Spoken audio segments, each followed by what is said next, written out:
एक बात तो है कि आपके बयानों से विपक्ष को काफी नाराजगी हो रही है। भूपेश बघेल ने कहा कि मैं धीरेन्द्र शास्त्री को संत नहीं मानता हूं, वो जादूगर हैं। कुछ तो माना। हमने जादूगर भी अपने आप को नहीं माना। और जादूगर तो वो होता है जो आंखों का धोखा देता है।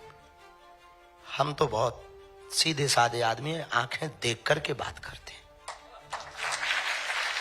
और सामने वाले की आंखें खोलने की बात करते हैं। जादूगर आंख बंद कराने की बात करता है और हम आंखें खोलने की बात करते हैं। विचारों से भी, कार्यों से भी, सेवा से भी, समर्पण से भी और अपने सूत्रों से भी।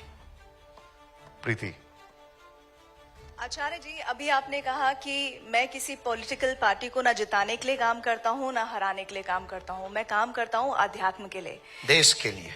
आध्यात्म की राह। आपने कहा कि आपकी पार्टी आध्यात्म के लिए काम करती है, देश के लिए।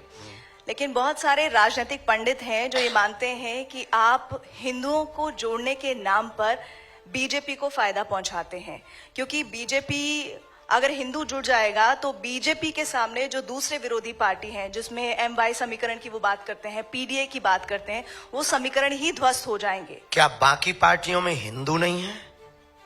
नहीं, बिल्कुल है, लेकिन अगर समीकरण तो की बात टूटने या जुड़ने का कोई मतलब नहीं है। नहीं, लेकिन एक बात तो ये सोचिए ना, जब हिंदू जुड़ जाएगा तो पूरी तरह से वो इंक्लाइन हो जाएगा बीजेपी के लिए, ऐसा राजनीतिक पंडित मानते हैं। राजनीतिक पंडित तो कुछ भी मानते हैं, मौसम का अनुमान है, वो तो चलता रहता है। पर हम एक प्रार्थना आपसे बहुत निवेदन करें कि हिंदुओं के जुड़ने से किस पार्टी को फायदा होगा या किसको घाटा होगा, हम ये नहीं कह सकते। हम ये कह सकते हैं बहुत दावे के साथ में कि इस देश में सभी पार्टियों में लगभग हिंदू हैं और वो सभी पार्टियों के लोग अपनी अपनी पार्टी के प्रति कट्टर हैं। तो हम यही कहेंगे, हमारी अपनी विचारधारा है। अब हमसे किसी और की विचारधारा मिले या कोई ऐसा बनाए, आप भी ऐसी एक पार्टी बना सकती हैं, आपको फायदा हो जाएगा। हम किसी को नुकसान के लिए या फायदे के लिए कर ही नहीं रहे। ये हमारे यहां ऑप्शन ही खत्म। हम सिर्फ और सिर्फ इस देश में हिंदुओं पर हो रहे अत्याचार के लिए उन्हें जगा रहे, सोए हुए हिंदुओं को जगा रहे, घटती हुई हिंदू आबादी को जगा रहे, उन हिंदुओं को जगा रहे जो सेक्युलरिज्म के नाम पर बट गए, उन हिंदुओं को जगा रहे जो भाषावाद के नाम पर बट गए, उन हिंदुओं को जगा रहे जो क्षेत्रवाद के नाम पर बट गए, उन हिंदुओं को जगा रहे। इस देश में हिंदू है कहां?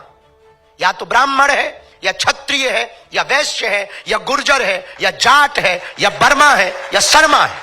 अगर हिंदू होता तो भारत हिंदू राष्ट्र नहीं होता।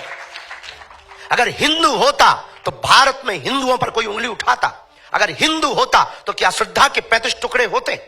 हिंदू होता तो क्या कन्हैया लाल दर्जी का मर्डर राजस्थान में होता? हिंदू होता तो क्या पाल घर में संत मारे जाते? हिंदू होता तो हिंदुओं की आस्था का प्रतीक रामायण को जलाया जाता।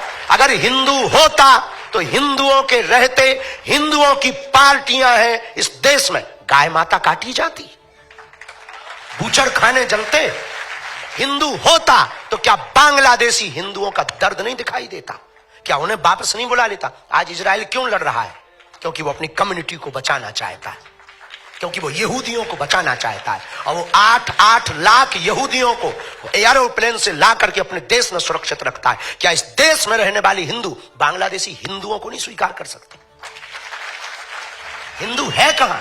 हमें तो आप पर भी आता है तरस के आप हो भी कि नहीं। खुद पर तरस आता है कि हम हिंदू हैं कि नहीं। ये दर्द है हमारा। हम 150 करोड़ हिंदुओं की लड़ाई लड़ रहे हैं, अपनी लड़ाई नहीं है। हमें मिलता क्या है? हम कथा करें, बहुत अच्छा है। विवादों से मिलेगा क्या? 10 लोग गालियां देते, 20 लोग उल्टा सीधा बोलते, रोज हमारे नाम से 20 वीडियो डाले जाते, हमारे नाम से रोज मुहिम चलाई जाती, मारने की धमकियां दी जाती, हमारे परिवार का निकलना मुश्किल है, माता बाहर नहीं निकल सकती, तरह तरह के पत्थर फेंकते हैं लोग। हमने बिगाड़ा क्या है? तो किस लिए हम कर रहे हैं? किसके लिए हम जी रहे? क्या श्रद्धा हमारी भर बहन है? क्या हिंदू हमारा भर है? क्या बांग्लादेशी हिंदू केवल हमारे? क्या नेपाल में रहने वाले हिंदू हमारे? मॉरिशस, कंबोडिया, वर्मा, इंडोनेशिया, यहां रहने वाले हिंदू केवल हमारे हिंदू हैं? हम 150 करोड़ हिंदुओं की बात कर रहे हैं।